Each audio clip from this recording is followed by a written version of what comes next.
The gunshot echoed through the valley as Vivian Bailey crumpled to her knees in the dust, clutching her bleeding shoulder, tears streaming down her dirt-streaked face. The year was 1873, and the Montana Territory wilderness showed no mercy to a woman alone with a 6-month-old baby girl. She'd been on the run for 3 days, her supplies dwindling, and now the bounty hunters her father-in-law had sent were closing in. "They can't have her," Vivian whispered to the wind, pressing her daughter closer to her chest. "They can't take my Eliza." The sound of approaching hoofbeats sent a fresh wave of terror through her body. With no strength left to run and nowhere to hide in the open valley, she prepared to make her final stand. But when she turned to face her pursuers, she saw only a single rider, a tall man atop a chestnut stallion, his face shadowed by a wide-brimmed hat, a rifle balanced across his saddle. "Madam," he called, slowing his horse as he approached, "you're bleeding." Vivian backed away, her boots sliding in the loose dirt. "Stay back," she warned, though she had nothing to threaten him with. Her husband's revolver had run out of ammunition the previous day. The stranger dismounted in one fluid motion, keeping his movements slow and deliberate. "Name's Wade Daniels," he said, removing his hat to reveal sun-weathered features and eyes the color of a summer sky. "I'm not looking to harm you or your little one." Vivian swayed on her feet, the blood loss making her dizzy. "I don't trust strangers." "I understand that," Wade replied, keeping a respectful distance. "But that wound needs tending, and those hills aren't a place for a woman and child alone." He gestured toward the horizon. "I heard shooting. Who's after you?" The baby began to whimper, sensing her mother's distress. Vivian's composure cracked and the words tumbled out. "My father-in-law. He's a powerful man in Sacramento. My husband died 3 months ago, and he's decided I'm unfit to raise his grandchild." A sob escaped her throat. "He sent men to take her from me." Wade's expression hardened. "Men who'd shoot a mother. They said they were aiming for my leg." Vivian looked down at her daughter's tiny face. "They'll take my baby," she whispered, the fear in her voice palpable. Wade stepped forward, determination etching itself onto his features. "Then I'll be the one who raises her proud," he declared, his voice carrying across the empty wilderness. He quickly added, "Both of you, I mean. I've got a homestead about 5 miles from here. It's not much, but it's defensible, and you'd be safe there until we figure things out." Vivian's legs finally gave out. Wade moved quickly, catching her before she hit the ground, careful not to crush the infant between them. The baby wailed louder now, and Wade found himself looking into a pair of frightened eyes that reminded him of a cornered doe. "Why would you help us?" Vivian managed to ask. Wade's answer came without hesitation, "Because it's what any decent man would do." He glanced at the trail behind her. "Those men will be coming back. We need to move now." With gentle hands, he helped Vivian onto his horse, then passed the baby up to her before mounting behind them. "Hold tight, madam. I'll get you both somewhere safe." As they rode away, Vivian couldn't help but wonder if she'd made another terrible mistake trusting this stranger.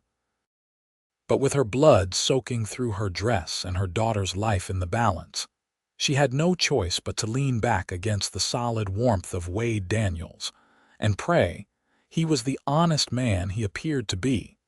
The ride to Wade's homestead was grueling for Vivian.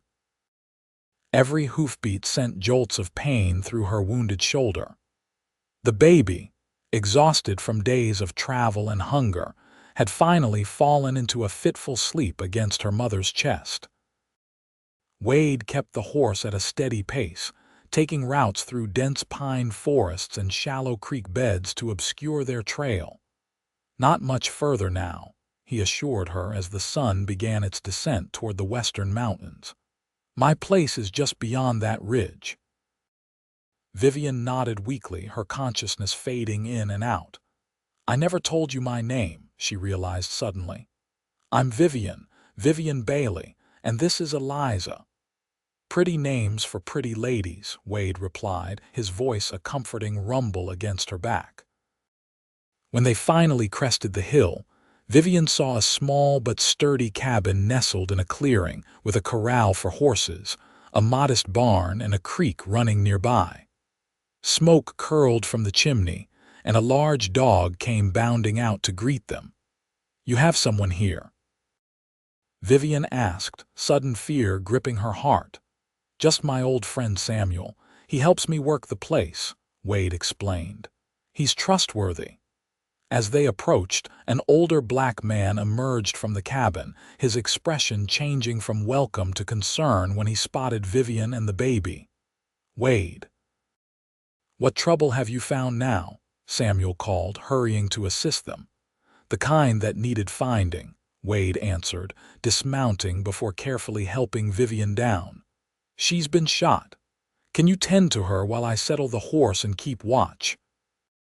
Samuel nodded, his experienced eyes assessing Vivian's wound. "Come inside, miss. I was a medic during the war. I'll fix you up." Inside the cabin, Vivian was struck by its unexpected homeliness. Though simple, it was clean and orderly, with handmade furniture, shelves of books, and dried herbs hanging from the rafters. Samuel directed her to a chair and gently took Eliza so he could examine Vivian's shoulder. "Bullet went straight through," he announced after cutting away the bloodied fabric of her dress. "You're lucky. Hold still now while I clean it." Vivian bit her lip against the sting of whiskey on her wound, her eyes never leaving her daughter, who now lay swaddled in a clean blanket on a nearby bed. "How long have you known Mr. Daniels?" she asked, trying to distract herself from the pain. Samuel's hands worked with practiced efficiency. "Going on 8 years now. Fought beside him in the war, then came west together after.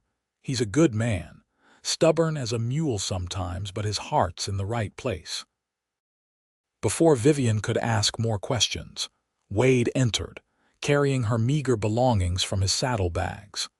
He'd removed his coat and gun belt, and without them, he looked less intimidating, just a man with kind eyes and work-hardened hands. "Samuel take good care of you?" he asked, setting a kettle to boil on the stove. Vivian nodded. "Thank you both. I don't know what would have happened if you hadn't come along." Wade's expression darkened. "Those men were following your trail pretty clear. I led them on a false path, but they'll figure it out eventually. We should be ready." "What can we do?" Vivian asked, fear creeping back into her voice. Wade poured 3 cups of coffee and sat across from her. "First, you need to tell us everything. Who's your father-in-law, and why is he so determined to take your child?" Vivian's hands trembled as she accepted the cup. "His name is Judge Edward Montgomery. He's one of the most influential men in California." She took a shaky breath. "His son, my husband, Robert, died of pneumonia this past winter. The judge never approved of me. I was just a seamstress, not from the right social circles. And now he wants the child," Samuel concluded. "Yes, he claims I'm unfit because I have no money, no property. He filed papers to take guardianship of Eliza." Tears welled in her eyes. "When I refused to hand her over, he sent these men. Said they were just going to escort us back, but when I ran—" She gestured to her shoulder. Wade leaned forward, his gaze intense. "A man who sends guns after his own grandchild doesn't deserve her. You did right to run. But where can I go? He has connections everywhere. There's nowhere safe." Wade exchanged a glance with Samuel before answering. "You can stay here. My land is registered under a different name, a precaution from my younger days. It would take them time to find this place, and by then, we can figure something more permanent. Why would you risk yourself for us?" Vivian asked, truly bewildered by his generosity. Wade was quiet for a long moment, his eyes drifting to the sleeping baby.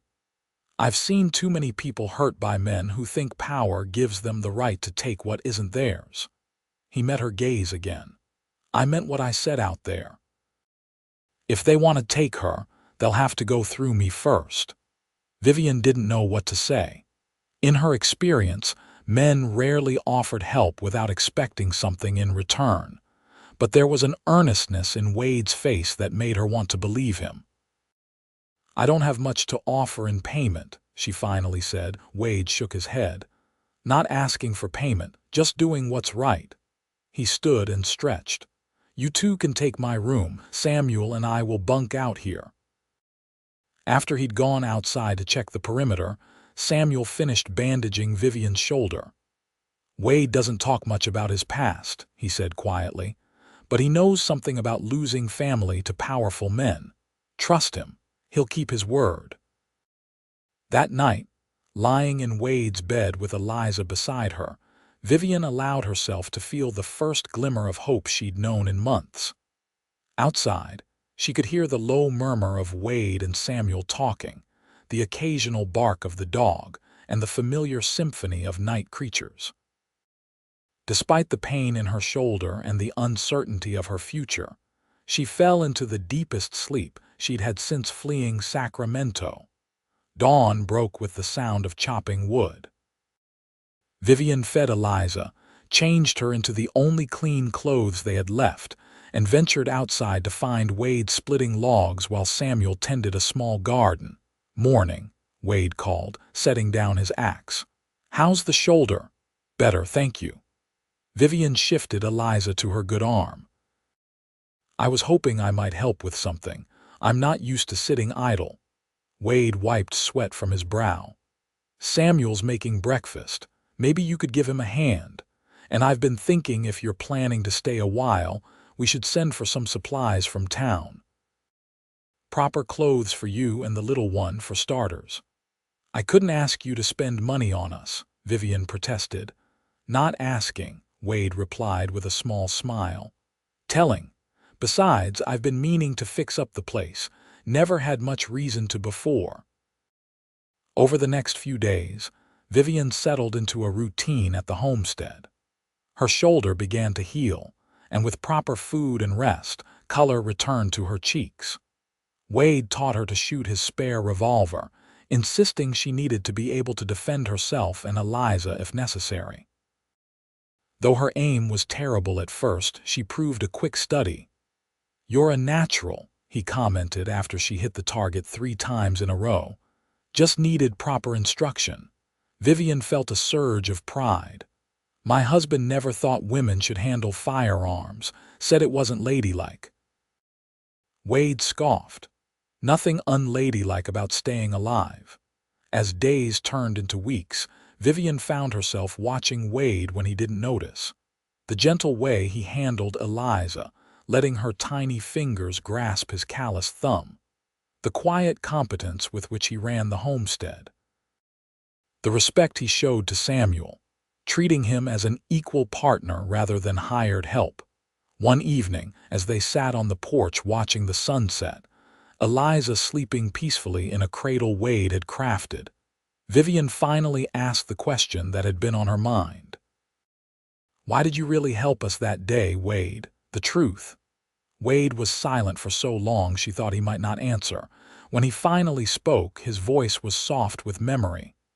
I had a sister once, younger than me by 10 years.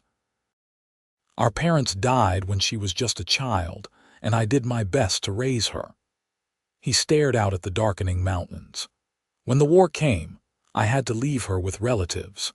By the time I came back, she'd been married off to a man 3 times her age because he offered them money. She died in childbirth a year later along with the baby.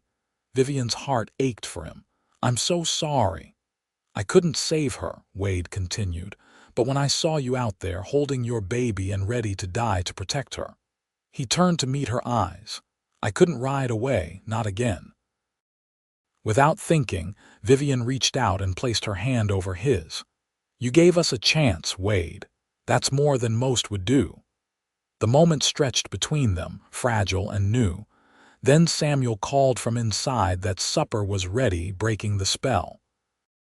But something had shifted, a tentative bridge forming across the chasm of their separate pasts. The following morning, Wade announced he needed to ride into the nearest town for supplies. "We're running low on just about everything," he explained. "And I need to check if there's any word about men looking for a woman and child." Vivian felt anxiety ripple through her. "Is it safe for you to go?" "Safer than you," Wade replied. "I've got friends in town who keep their ears open. I'll be careful." After he'd gone, Vivian helped Samuel with the washing, her mind troubled. "You think they're still looking for us?" Samuel considered the question carefully. "A man like your father-in-law doesn't give up easy, but he also can't spend forever chasing one woman and child. Depends on how much he wants that baby." "He never even held her," Vivian said bitterly. "Robert brought her to meet him once and he barely looked at her, said he'd be more interested when she was old enough for finishing school." Samuel shook his head. "Then it's not about love. It's about control." "That's what makes him dangerous," Vivian replied softly. Wade returned late that evening, his expression grim as he stabled his horse. Vivian met him at the door, immediately sensing something was wrong. "What happened?"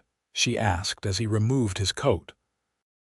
"They were in town," Wade said, keeping his voice low so as not to wake Eliza. "3 men asking questions about a woman with a baby, offering good money for information." Vivian's blood ran cold. "Did anyone tell them about you?" "No, but they're getting closer." Wade ran a hand through his hair. "We need to make some decisions, Vivian. They won't stop looking until they find you or get convinced you're somewhere they can't reach." "What can we do?" The desperation in her voice was palpable. Wade's next words surprised her. "We could get married." "What?" Vivian stared at him in shock. "Hear me out," Wade continued, sitting down at the table. "If you're my wife legally, it makes it harder for him to claim Eliza. We could register the marriage in another county, change your names officially. It would give you legal protection." Vivian's mind raced. A marriage of convenience. "For now," Wade agreed. "No obligations beyond what you're comfortable with. I'd give you my name, my protection, and my word that I'd never stand between you and Eliza." It was a practical solution, Vivian had to admit. And yet, something in her rebelled against the idea of another marriage without love, even if Wade was nothing like her late husband. "I need time to think," she finally said. Wade nodded. "Of course. It's just an option, not an order." That night, Vivian couldn't sleep. She watched Eliza's peaceful breathing and tried to imagine what her future might hold. Marriage to Wade would offer security, a home for her daughter. He was a good man, far better than Robert had ever been. But could she bind herself to another man so soon? And what if Wade came to resent the burden they placed on him? At dawn, she found him already awake, sitting on the porch steps with a cup of coffee. Without a word, she sat beside him and watched the sun paint the mountains gold. "I'll marry you," she said finally. "For Eliza's sake." Wade turned to look at her, his eyes serious. "I won't make you regret it. I know." And somehow she did. They were married 3 days later by a circuit judge who was passing through a small town 30 miles away. Samuel stood as witness, and Eliza gurgled happily in a new dress Wade had purchased for the occasion. It was a brief ceremony, nothing like the elaborate wedding Vivian had had with Robert. Yet as Wade gently slid a simple gold band onto her finger, his mother's, he told her Vivian felt an unexpected flutter in her heart. "Mrs. Daniels," the judge pronounced, and just like that, Vivian Bailey ceased to exist on paper. In her place stood Vivian Daniels, legal wife of Wade Daniels and mother to Eliza Daniels. The journey back to the homestead was quiet, each lost in their own thoughts. Wade had arranged for a proper crib to be delivered, along with other necessities for Eliza and new clothes for Vivian. When they arrived, they found Samuel had prepared a special dinner to celebrate. "To new beginnings," he toasted, raising his glass. "New beginnings," Wade and Vivian echoed, their eyes meeting briefly over their glasses. That night, Wade insisted on sleeping in the barn, giving Vivian and Eliza privacy in the main house. Lying alone in what was now legally her bed, Vivian touched the wedding band on her finger and wondered what she had gotten herself into. Marriage to Robert had taught her that legal bonds didn't guarantee happiness or safety. Yet Wade had already shown her more consideration in a few weeks than Robert had in years of marriage. "It's just paper," she whispered to herself. "Just a strategy." But as she drifted off to sleep, she couldn't help but wonder if perhaps, someday, it might become something more. The following weeks brought changes to the homestead. Wade expanded the garden, built a proper fence, and began construction on an addition to the cabin. Vivian took over the cooking and mending, grateful to contribute. She discovered Wade's hidden collection of books and spent evenings reading aloud while he whittled toys for Eliza. Samuel watched the developing domesticity with knowing eyes, but kept his observations to himself. He simply continued his daily routine, occasionally taking Eliza so Vivian could rest or Wade could teach his new wife more about defending the homestead. It was during one of these lessons that the fragile peace was shattered. Wade was showing Vivian how to reload the revolver faster when the dog began barking furiously. Seconds later, Samuel appeared from behind the house, his expression urgent. "Riders coming. 4 of them." Wade immediately handed Vivian the loaded gun. "Take Eliza and go to the root cellar. There's a hidden compartment at the back. Stay there until I come for you." "What about you?" Fear clutched at Vivian's throat. "I'll handle it." His voice was calm but firm. "Go now." Vivian scooped up Eliza from her blanket on the porch and ran to the root cellar, her heart pounding. The hidden compartment was small but deep enough to conceal them both. She crawled inside, pressing Eliza to her chest, and pulled the false wall closed just as she heard horses entering the yard. From her hiding place, she could hear muffled voices. Wade's deep tone, another man's sharper one. The conversation seemed to grow heated, then suddenly quieter. Silence followed, broken only by Eliza's soft breathing against her neck. Minutes stretched into an agonizing hour. Finally, footsteps approached the root cellar. Vivian raised the revolver with trembling hands. "Vivian, it's me." Wade's voice. "It's safe to come out now." She pushed open the false wall and emerged to find Wade standing alone, his expression unreadable. "Are they gone?" she asked, adjusting Eliza in her arms. "For now." Wade helped her out of the hiding place. "They're Judge Montgomery's men, all right. Said they've been tracking you for weeks." Fear gripped her heart. "Did they know I was here?" They suspected. "I told them I hadn't seen anyone matching your description." He guided her back toward the cabin. "I also told them I'm a recently married man whose wife is visiting her sister, and I'd appreciate them not frightening her when she returns." Inside, Samuel was brewing fresh coffee, his manner deliberately casual despite the tension in the room. "They didn't believe you," Vivian guessed, sinking into a chair. "Doesn't matter if they did. I made it clear that searching my property without a warrant would be a mistake they wouldn't walk away from." Wade's tone was matter of fact. "But they'll be back, probably with reinforcements. We need to consider our options." "We could run," Vivian suggested. "Go farther north, maybe to Canada." Wade shook his head. "Running means always looking over your shoulder, no real life for you or Eliza." "Then what?" Wade and Samuel exchanged glances. "I've been thinking," Wade said slowly. "The judge's power comes from his position, his connections, but even he has to follow certain laws." "What are you suggesting?" Vivian asked, a flicker of hope kindling within her. We need to fight him on legal ground. Establish your right to raise Eliza so firmly that even his influence can't overturn it. Wade leaned forward, his expression intense. I know a lawyer in Helena who owes me a favor. He's good used to practice in San Francisco before moving to the territory. Vivian's hope faltered. Legal battles cost money, and going against someone like the judge. We have something he doesn't, Wade insisted. You're Eliza's mother. I'm now her legal stepfather. We have a stable home, means to support her, and can prove the judge sent armed men to take her by force. No court would side with him. It sounded so simple when Wade said it, but Vivian knew the reality would be far more complicated. He'll claim I kidnapped her, that I fled with his grandchild against court orders. Then we need witnesses who can testify to his character and yours. People from Sacramento who knew your situation. Wade's determination was unwavering. There must be someone who would speak for you. Vivian thought for a long moment.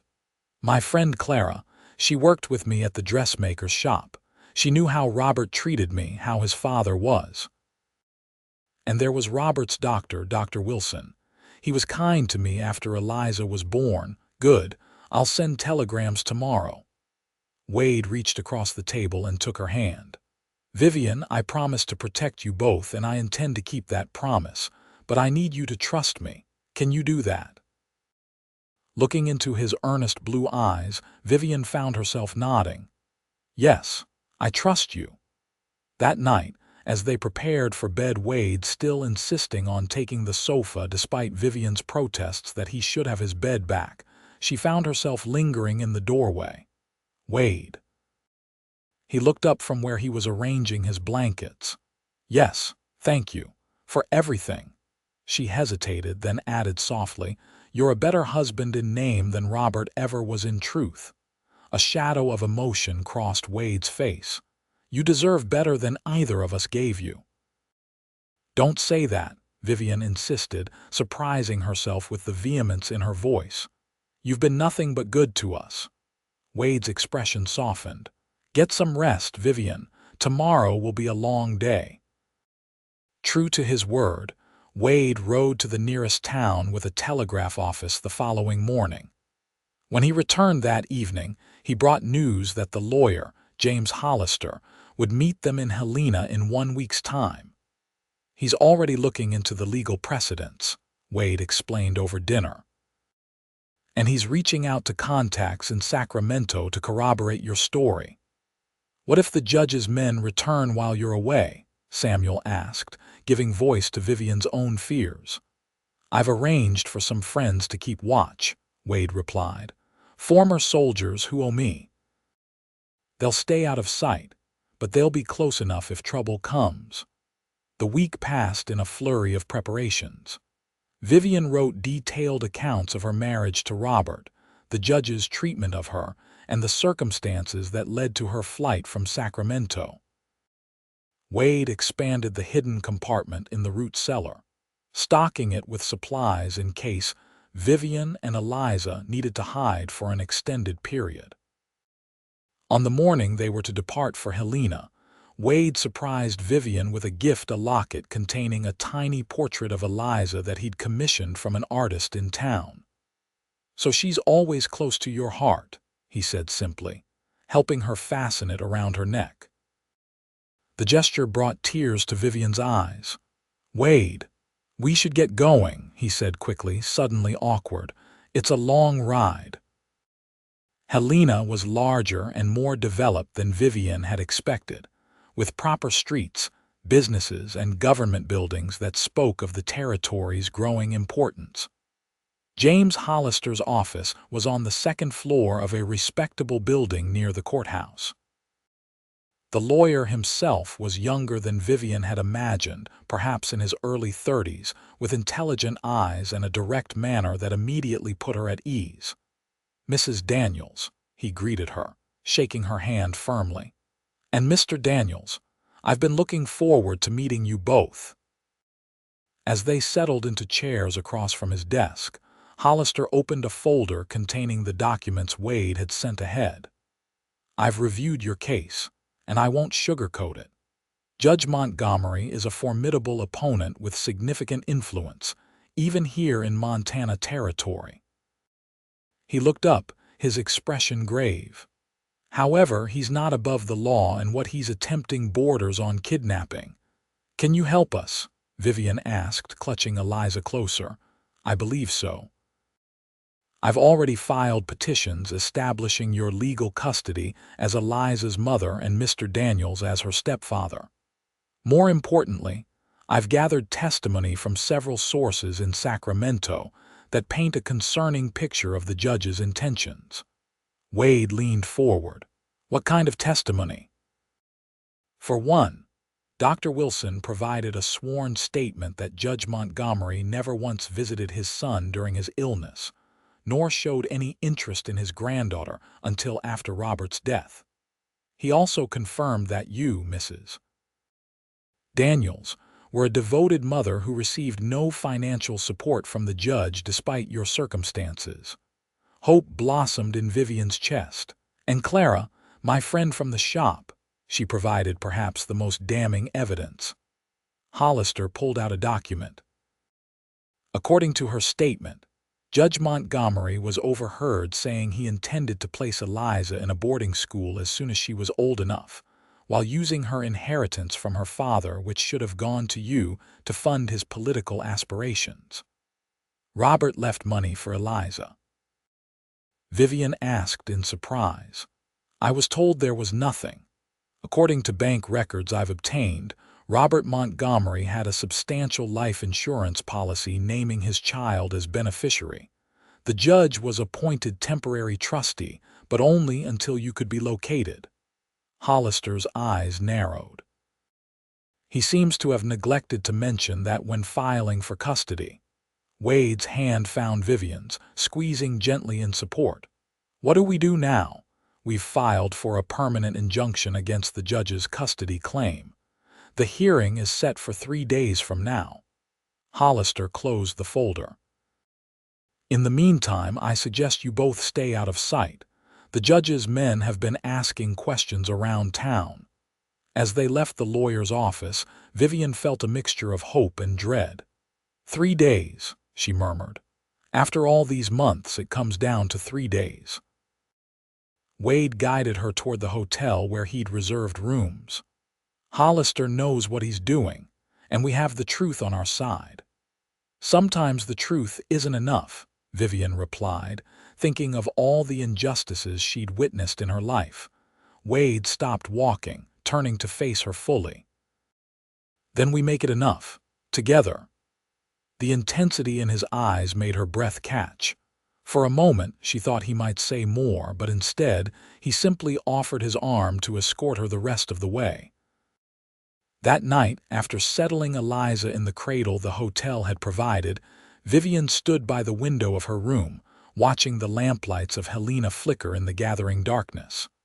A soft knock at the adjoining door startled her.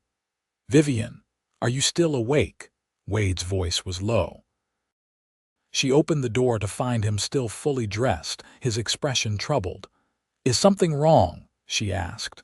"Maybe." He entered the room, careful to leave the door partially open for propriety's sake.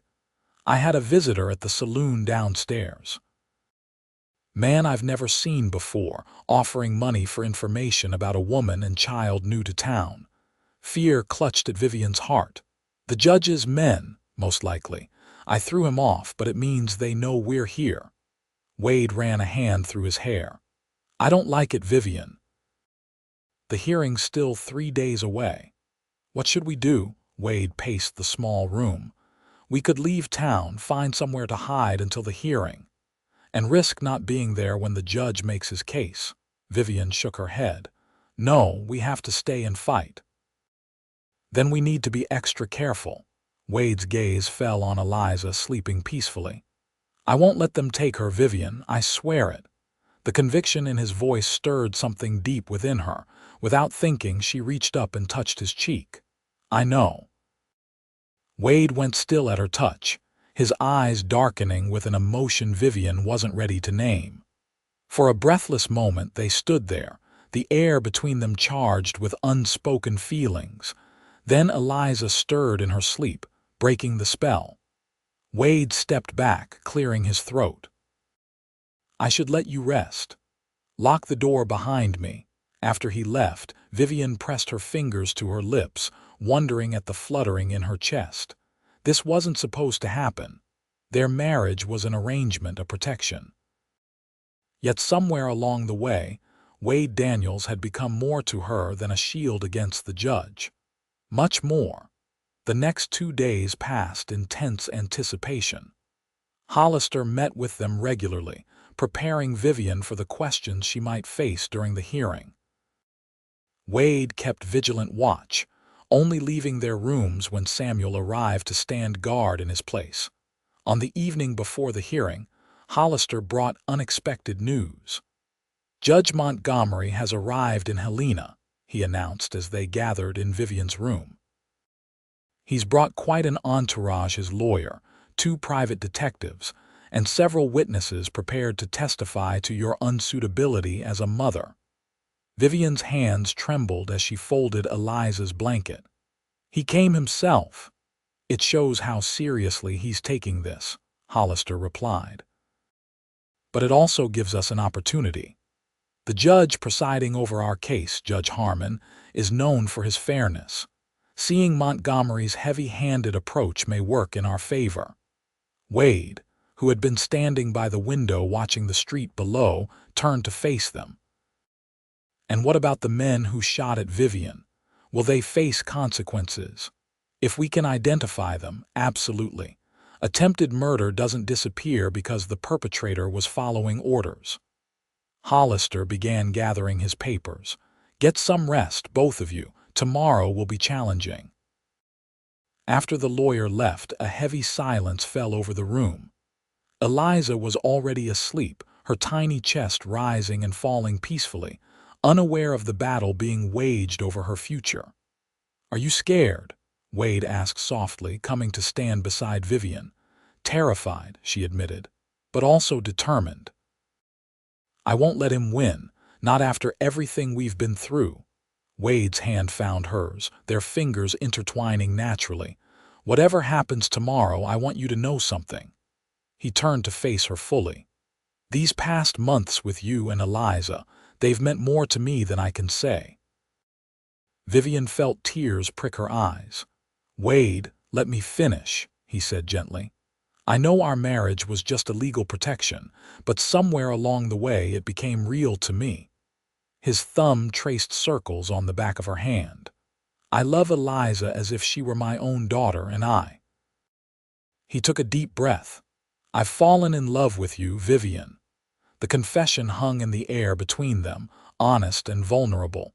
Vivian stared up at him, her heart pounding so loudly she was sure he could hear it. "You don't have to say anything," Wade continued quickly. "I just wanted you to know before tomorrow changes everything." "What if I want to say something?" Vivian whispered, finding her courage. "What if I want to tell you that I've fallen in love with you too?" The hope that bloomed on Wade's face was beautiful to behold. "Have you?"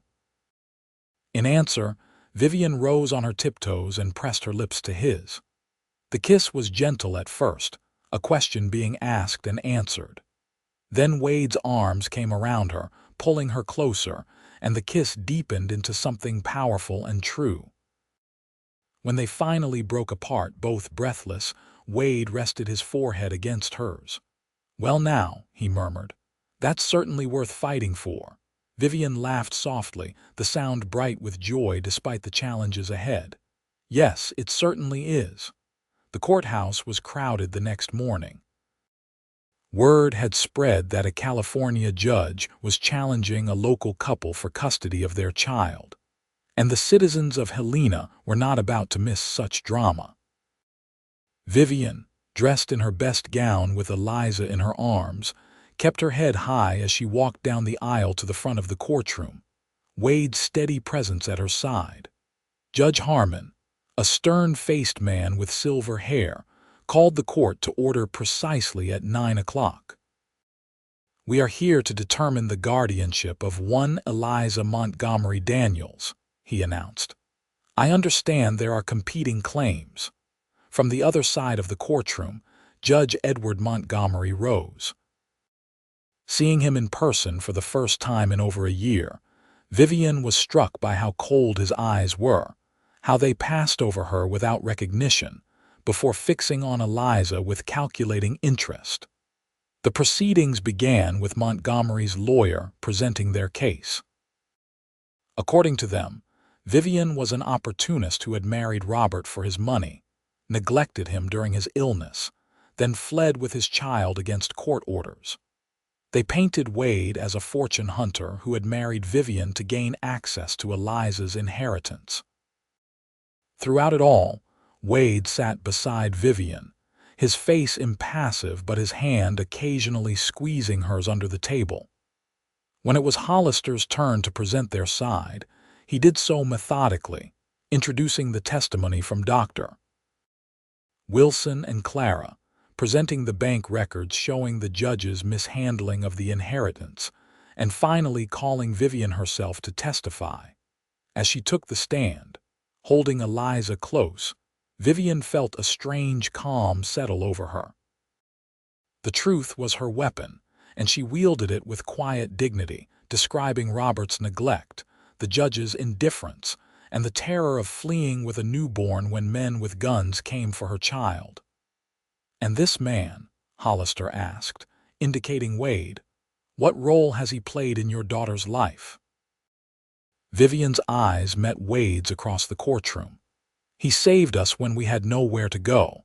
He married me to give Eliza his name and protection. He's been more of a father to her in a few months than her grandfather has ever been." Her voice strengthened. "He promised to raise her proud, and every day he keeps that promise." When Montgomery took the stand, his testimony was polished but cold, focusing on his social standing and financial resources rather than any emotional connection to Eliza. Under Hollister's cross-examination, he was forced to admit he had never held his granddaughter, could not recall her birthday, and had indeed discussed sending her to boarding school as soon as possible. "And the men you sent after Mrs. Daniels," Hollister pressed, "did you instruct them to use whatever means necessary to retrieve the child?" Montgomery's face hardened. "I instructed them to bring my granddaughter home where she belongs, even if that meant shooting her mother." A murmur ran through the courtroom.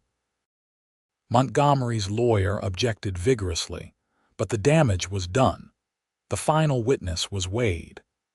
As he took the stand, Vivian saw the respect he commanded simply by his bearing, his straightforward answers, and his obvious devotion to both her and Eliza. "Mr. Daniels," Judge Harmon asked, "you married Mrs. Montgomery knowing the legal complications surrounding her daughter." "Why?" Wade didn't hesitate. "Because it was the right thing to do, because a child belongs with her mother, and because I couldn't stand by and watch a powerful man destroy a family for his own purposes." He looked directly at Montgomery. "I promised to raise Eliza proud, Your Honor, and I intend to keep that promise whether the court rules in our favor or not." After the testimonies concluded, Judge Harmon called for a brief recess to consider his ruling. Vivian, Wade, and Hollister waited in a small anteroom, the tension almost unbearable. "You both did well," Hollister assured them. "Particularly you, Mrs. Daniels. Your sincerity was compelling." Wade paced the room, unable to remain still. "What if it's not enough? What if he rules for Montgomery?" "Then we appeal," Hollister replied firmly. "And in the meantime, we file for an emergency stay." When they were called back into the courtroom, Vivian felt as though she might faint. Only Wade's arm supporting her kept her upright as they returned to their seats. Judge Harmon's expression gave nothing away as he prepared to deliver his verdict. "In matters of guardianship," he began, "this court's primary consideration must be the welfare of the child in question. I have heard testimony regarding the character and intentions of both parties claiming guardianship of Eliza Montgomery Daniels." He paused, looking directly at Vivian. "The bond between mother and child is sacred in the eyes of the law and should not be severed without the most compelling reasons." Hope flared in Vivian's heart. "Furthermore," Judge Harmon continued, "the evidence suggests that Judge Montgomery's interest in his granddaughter is not primarily concerned with her emotional well-being, but rather with control of her inheritance and his own social standing." His gaze hardened as it turned to Montgomery. "The employment of armed men to forcibly separate a child from her mother is particularly disturbing to this court." Montgomery's face darkened with anger, but he remained silent. "Therefore, it is the ruling of this court that full legal custody of Eliza Montgomery Daniels shall remain with her mother, Vivian Daniels, and her stepfather, Wade Daniels." Judge Harmon brought down his gavel with finality. "Additionally, I am ordering that control of the child's inheritance be removed from Judge Montgomery and placed in a trust administered by Montana Territorial Bank until she reaches the age of 21. The courtroom erupted in exclamations and whispers. Vivian turned to Wade, tears of joy streaming down her face. He gathered her and Eliza into his arms, his own eyes suspiciously bright. "It's over," he whispered against her hair. "We won." From across the room, Judge Montgomery rose from his seat, his face contorted with fury. For a moment, Vivian feared he might come toward them, but instead he turned on his heel and strode from the courtroom, his lawyer hurrying after him. Hollister approached, beaming. "Congratulations, both of you. Judge Harmon's ruling was more comprehensive than I'd hoped." Montgomery would have a difficult time appealing successfully. "Will he try?" Vivian asked, unable to fully believe their ordeal was over. "He might, but his reputation has taken a serious blow today." Hollister gathered his papers. "I'll file the final paperwork tomorrow. In the meantime, go celebrate. You've earned it." Outside the courthouse, the bright Montana sunshine seemed to reflect Vivian's newfound joy. Wade lifted Eliza high into the air, making her giggle delightedly before settling her back into Vivian's arms. "What happens now?" Vivian asked, suddenly aware that the legal reason for their marriage no longer existed. Wade's expression grew serious. "That depends on you." He took her hand, his thumb brushing across the wedding band he'd given her. "Last night we said some things. I meant every word, Vivian. I love you. I love Eliza. I want to be a real family, not just on paper." Vivian's heart swelled with emotion. "I meant it too. I love you, Wade Daniels. You've shown me what a true partnership can be." She smiled up at him. "I think we already are a real family." Wade's answering smile was radiant. He leaned down and kissed her, right there on the courthouse steps, with Eliza gurgling happily between them. "Let's go home," he murmured against her lips. "All three of us." The journey back to the homestead was filled with a lightness that had been missing before.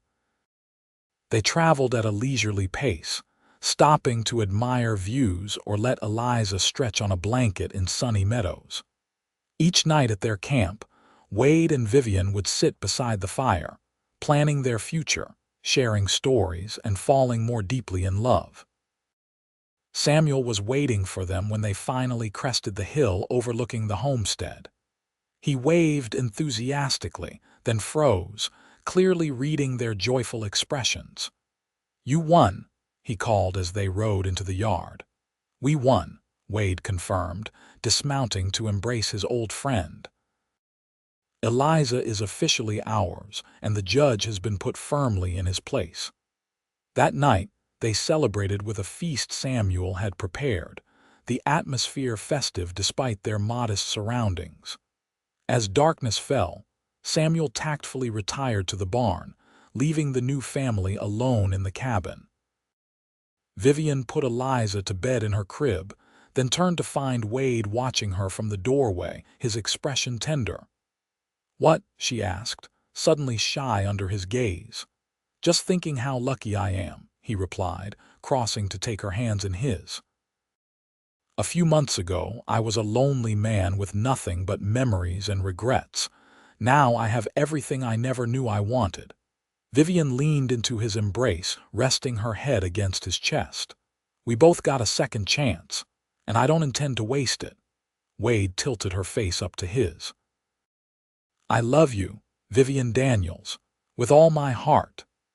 "And I love you," she whispered before his lips claimed hers in a kiss that sealed their new beginning.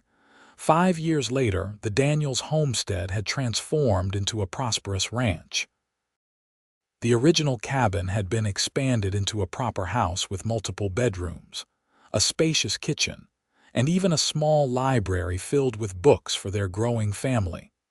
Eliza, now nearly 6, was a spirited child with her mother's golden hair and a confidence born of being deeply loved.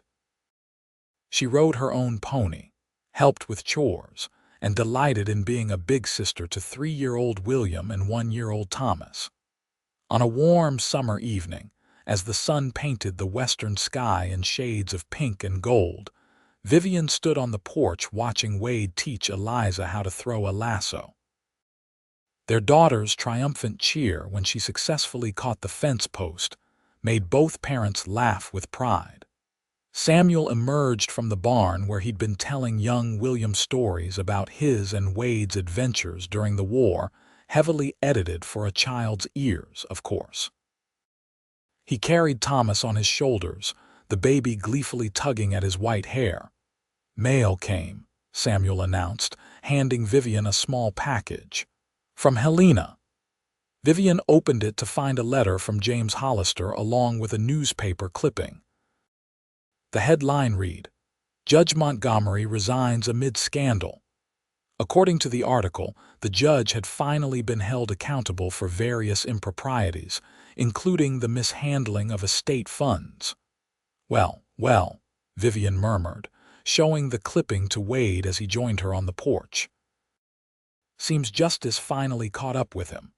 Wade put his arm around her waist, pulling her close. "Does it bother you, knowing he's finally getting what he deserved?" Vivian considered the question, watching as Eliza demonstrated her new skill to an admiring William. "No," she decided. "That part of our life is over. We've built something too good to let old shadows darken it." Wade pressed a kiss to her temple. "That we have." As twilight deepened, they gathered their children and headed inside for dinner. The table was crowded now, filled with food and laughter and the happy chaos of family life. Samuel said grace, his voice strong despite his advancing years, giving thanks for their blessings. Later, after the children were asleep, Wade and Vivian sat on the porch swing, sharing a moment of quiet together as they did most evenings. "I've been thinking," Wade said, his fingers idly playing with a strand of Vivian's hair, "about what I said that day we first met, about raising Eliza proud." "You've more than kept that promise," Vivian assured him, leaning into his embrace. "I want to do the same for all our children, make sure they grow up knowing their worth, their strength." His voice grew thoughtful.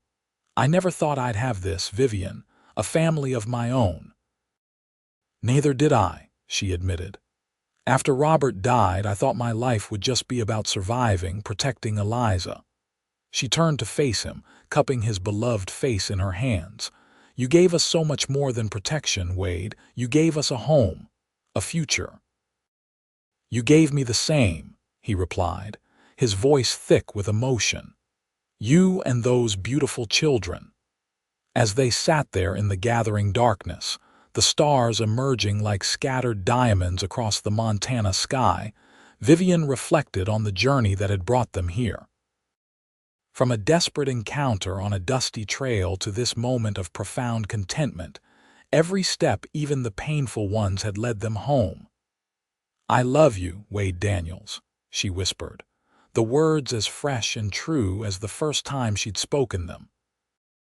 "And I love you," he answered, sealing the promise with a kiss as sweet as the day they wed. Today, tomorrow, and all the days to come. Inside the house, their children slept peacefully, safe in the knowledge they were deeply loved. Outside, the vast Montana wilderness stretched in all directions, beautiful and wild and free, much like the love that had brought this family together against all odds. And in the hearts of Wade and Vivian Daniels, there was only gratitude for the twist of fate that had allowed a desperate woman, a noble cowboy, and a precious baby girl to find their way to each other and forge a bond that would endure for all their days.